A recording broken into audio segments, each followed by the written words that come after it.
Baba Harare vodedzera kuti ukaona murume wese anondivenga ziva kuti ndiri favorite yemukadzi wake, handisi kudena. Ndozvataurwa naBaba Harare. Asi vanhu vauya vakadedzera kuti apa munenge mareva pashinjava. Apa vamwe vauya vakati zvamunenge mukureva panganai. Vamwe vakadedzera kuti manje panganai apachanzwa mudumbu chete. Asi varipo vanhu vadedzera kuti imi Baba Harare necoiling yenyu makutipedzera vakadzi vedu.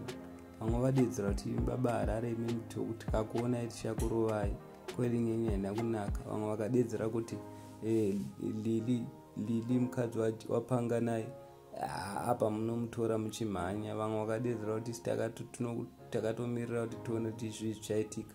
Vamwe vangu vachidedzera kuti imi baba munodena. Asi vamwe vadedzera kuti aiwa, hatingati vanodena because vari kupindura zvakataurwa. As we all know, last time panganai ndiye akavatanga akavadedzera kuti vamwe vese vanoimba zvinobhowa ungati tukumbasuru twandwa Baba Harare.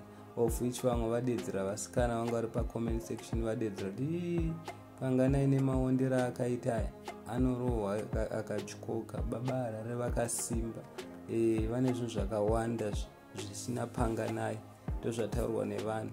Saka I don't know guys kuti munoti kudi pamusoro penyaya iyi. Asi Baba Harare vazopindura, asi vapindura vachitanga vari kutenderera. Hatizivi kuti kutya here kana kuti kudi. Asi kana takatarisa nemuringoona Baba Harare vakasimba kudarika panganai.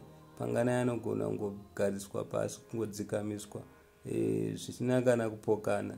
Saka guys, I don't know kuti munoti kudi. So please don't forget to subscribe to our channel. Mutiudze kuti angabate mumwe apa ndiani between panganai naBaba Harare. Thank you so much.